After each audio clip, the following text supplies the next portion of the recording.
Okay, so we are working on our 3D prints, and you have an option to, and I would highly encourage you to design your own part, or possibly even an assembly, as long as it is 50 by 50 by 50 millimeters or less, right?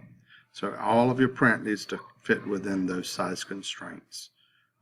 However, for whatever reason, some people choose to use these initials as their 3D print, and that's a completely viable option. However, keep in mind that you have to have all of your other prints done to get a 3D print made. All right, so here we are. I'm going to show you how to do that, how to make morph your two initials to create a cool effect, and you can again use this as your 3D print if you so choose to do so.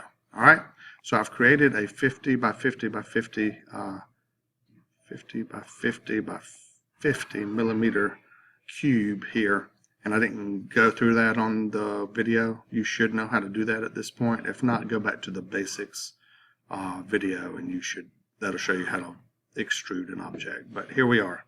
We've got our 50 by 50 by 50 cube. After you've created your cube, and I would start my drawing on the top plane. So draw your sketch on the top plane, and then extrude it out 50 millimeters. And then after that point, you're going to select the right plane. And then I'm going to click normal to, or control 8, and that'll have you facing normal to the front, facing front to that plane. So then select the face, the right plane face here, and then go to sketch and select text, and your text property manager will open up. So the rule of thumb to keep in mind for this is to use the curviest letter of your initials first. So my name is Alex Swan, and so the S, I'm going to start with the S on the right plane.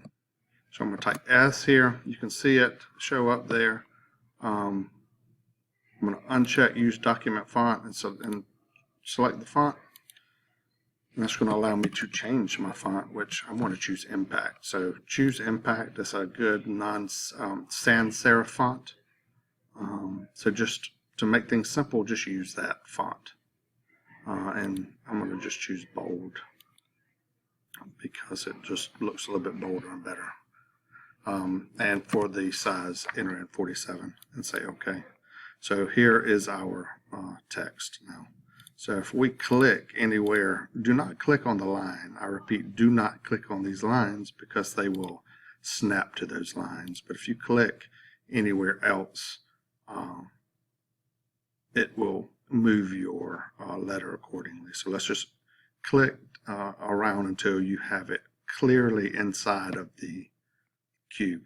It's not over the edge here, so we know it's going to print a clean S shape, right? So if you turn to the right, you can see that it's right. So I'm going to OK that. Everything looks good. And then I'm going to go to the Features tab, and I'm going to extrude cut. Here's where things change a little bit. You're going to flip the side to cut, because typically that would cut the S out. It would leave a hole. We want to flip it so it takes away everything except for the S. And we can see what it's doing over here, the depth. You could enter in a value, but we know that the wisest thing to do is just to make a through-all cut, and that way we don't have to worry about it. And then we say OK, and we've got our S cut out. All right, so that's the first letter of our initials. Second letter, you're going to choose the front plane. Remember, you started drawing on the top plane. You chose the right plane to start your first letter on, and now we're choosing the front plane. Click normal to or control 8, and that'll spin us around to face frontward to that plane. And we have that plane selected, and we're going to go to sketch, and we're going to type in our letter of the first letter of our first name. So mine is A for Alex. I'm unchecking document font, clicking font, selecting impact again. I think I did bold. If not, I'm going to do it anyway. So impact bold. And this one needs to be a little bit smaller. So the other one was 57. So make this like 55 millimeters. And that way we know it will fit. Looks like we've got plenty of room. So we could, let's go back and change it to 46.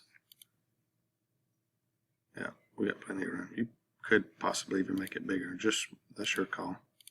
But click, see where I click, it kind of, if I click way out here, it basically is moving everything over to the right and above where I'm clicking. So I'm going to, again, don't click on a line. It'll snap to that line, but I'm going to click right about right here. And that's kind of centered in my object. So I like the placement of it. I'm going to select the check mark. I am going to go to Features, Extruded Cut. I'm going to flip it again, but look right here. It's only going in one direction, that way. So you could enter in some values here. You could take this thing and pull it back and forth, and for whatever reason, don't know why you'd want to do that, but you could. And change it, but it's still going to just only go in one direction. But if you click right here and select direction 2, it'll go in both directions, and that way we know that it cuts all the way through our letter. So we're going to say OK. Voila. I'm going to hit Control-7 to give me an isometric view, and there you have it. You have your initials. And again, you can play around with the combinations, you know, the fonts, even if you want to get the exactly desired result that you might want. But that's a quick and easy tutorial on how to make it happen.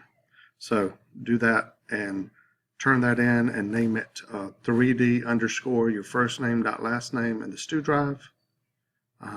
And if you've got all your other stuff created, then I'll print that out for you. All right, that's the end.